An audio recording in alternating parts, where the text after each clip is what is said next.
You guys buckle up, because what I'm about to tell you will completely flip the way you see Prince Harry and Meghan Markle's healing California life. Tom Bower, yes, the man who never hesitates to dig where others won't, has done it again. He's exposed something shocking, something buried deep behind those royal smiles and Netflix perfect moments. This time, the truth doesn't just rattle Buckingham Palace, it burns through California sunshine. Because this story, it's not just about Harry and Meghan anymore. It's about a woman who's been standing quietly in the background, Meghan's mother, Doria Ragland. And according to Bower, her hidden influence may not have been as innocent or nurturing as it looked. Behind that calm yoga teacher image, behind the namaste and serenity quotes, Tom Bower claims there was a past. A dark one. A past filled with whispers of drugs, rumors of old habits, and connections that might explain something very strange about Prince Harry's downward spiral. He says Doria's influence in Harry's life wasn't just about gentle guidance or family bonding. It was something much darker, deliberate, and hauntingly familiar. Let's pause here, because remember, this is the same Harry who once told the world he had never been happier. The man who said leaving the royal family had set him free, that California had healed him. But have you noticed something? His words said freedom, but his eyes, they told a different story. A story of a man restless, heavy, almost lost. And slowly, that picture-perfect image began to crumble. As months went by, the Harry we saw wasn't glowing with peace. He looked weighed down, trapped in confusion, and honestly, a little broken. And then came his own shocking confessions. Not leaked by tabloids, not whispered by enemies. Straight from his mouth, psychedelic mushrooms. Yes, you heard that right. Harry openly admitted experimenting with them, claiming they helped him see things differently. But what started as a healing journey quickly turned into something else, something raw and messy. Because this wasn't the calm spiritual discovery story they tried to sell to the world.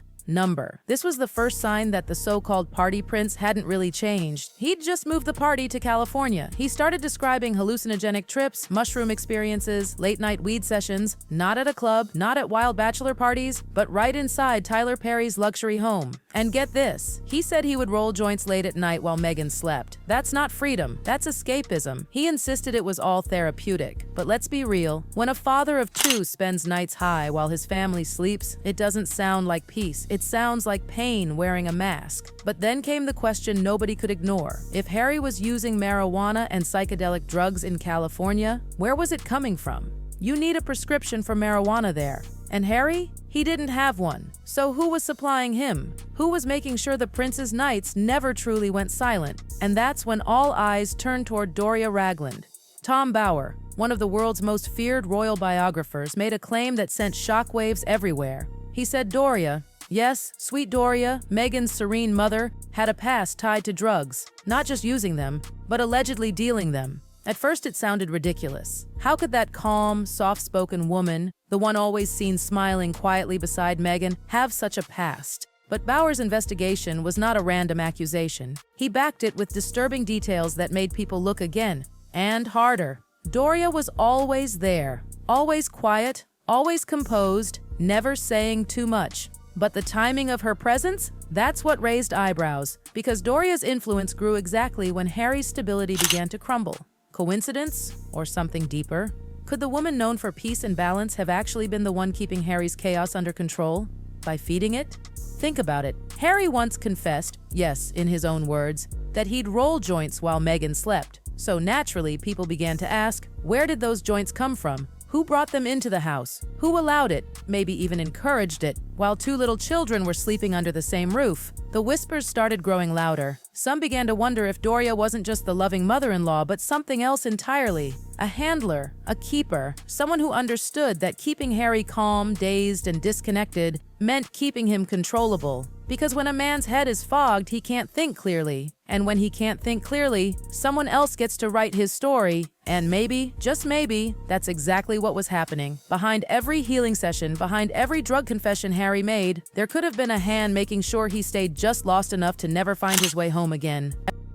You know how every story has that one quiet background character, the one who never speaks too loudly, never seeks attention, but somehow every major event seems to circle back to them? For Harry and Meghan, that shadow was Doria Ragland. While Meghan became the face of rebellion and Harry became the voice of pain, Doria, oh, she was the quiet pulse behind it all. Calm, discreet, and completely underestimated. Tom Bower claimed Doria wasn't just familiar with the world of drugs. According to his digging, she was part of it. If that's even halfway true, then it changes everything, because that would mean Harry's drug-fueled healing journey wasn't random curiosity. It was conditioning, a pattern Doria had already known too well. She'd seen how drugs can calm people, how they can make them compliant, and maybe, just maybe, she realized Harry's healing could be turned into something else. A leash. A man numbed is a man easier to manage. And the moment you start seeing it that way, everything starts to make sense. It's no coincidence that Doria suddenly stepped into the spotlight right when the Sussex world began spiraling out of control. Not before, not after, but right then. The yoga mat, the calm smile, the spiritual words. Maybe they weren't the truth. Maybe they were a disguise. In a house full of tension, Doria didn't shout. She whispered. And sometimes, whispers are far more dangerous than screams. Tom Bower hinted that her whisper was the one guiding Harry's everyday choices, his words, even his silences. But of course, whispers don't stay hidden forever. When Harry published his memoir and casually admitted to using drugs around his children, people began asking questions that couldn't be ignored anymore. The rumors spread fast that Child Protective Services had been alerted, not by tabloids, not by trolls, but by officials disturbed by what they read in Harry's own book. He was openly talking about drug use while living with 2 small kids. That's not just gossip, that's a serious concern. Where did those substances come from? Who was supplying him? And if those rumors were true, could Doria have been the quiet link between her alleged past and the current chaos in her daughter's mansion? You won't see mainstream headlines asking this, but behind the scenes, whispers have been swirling for years. Some even say that the same calm voice preaching positivity and wellness was the one ensuring everything stayed hidden. Because what happens if the truth comes out? That the family of healing was never healing anyone, but hiding something much darker? So let's keep going, because this is where it gets even more unbelievable. When Harry's own words in his memoir painted a picture of a man using drugs around his kids, people started whispering. Not just gossip fans or tabloids, but people in positions of real authority. Because think about it, this wasn't a rumor. These were his confessions. Psychedelic mushrooms, marijuana, nights spent rolling joints while his wife and children slept nearby. For any regular parent, those kinds of admissions would raise red flags. And according to sources close to the investigation, that's exactly what happened. There were quiet murmurs that Child Protective Services might have been alerted, not from outside noise, but internally, through officials who simply couldn't ignore what Harry said himself. And this is where it gets absolutely wild, because if those rumors were even half true, someone close to Harry could have been the one who triggered that report. And guess who some people suspected? Not a royal insider, not the palace, but Doria and Meghan themselves. Can you imagine? The same women who supposedly guided Harry through his healing, suddenly turning the narrative to paint him as unstable, unfit, and even unsafe around his children. That's not just betrayal, that's strategic betrayal. It's like letting someone dig their own hole, and when they finally fall in, pretending to help by covering it up. Because by letting Harry take the fall, they could protect the brand, the image, the money. In Hollywood, someone always has to be the villain, and let's face it, who better than a confused, drug-admitting ex-prince far away from his royal protection? The bunny leash. But the story doesn't stop at drugs. No. It goes deeper into the one thing that controls every celebrity fairy tale: money. You see, Tom Bower's research didn't just reveal whispers about Doria's past with drugs. It also unearthed something even more chilling: her quiet influence over the Sussex finances. Because while the public saw Doria as a sweet mother figure popping in for visits, insiders claimed she was far more involved than anyone realized. She wasn't just there for support, she was there for management. Behind the scenes, she allegedly kept a close eye on everything: who got paid, what deals went through, how the money was spent, and who had access to it.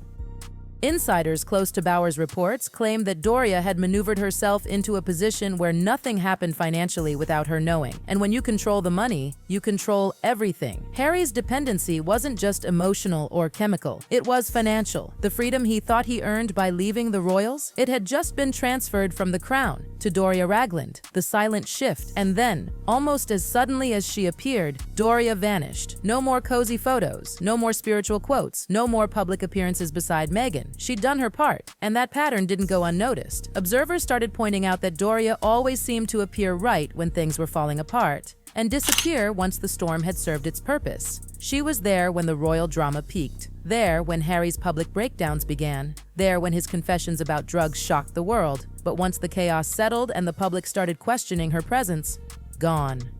That's when Tom Bower's chilling description of Doria began to make perfect sense. He called her a woman of control, not emotional, not reactive, but strategic, efficient. It wasn't coincidence. It was calculation. When Harry was officially cut off from the royal family, from his brother, from stability, her job was done. She'd guided him just far enough from home that returning was no longer an option. The fog she helped build around him wasn't temporary anymore. It was permanent. Now, when Harry speaks, that fiery confidence he once had, gone. The rebellious spark, faded.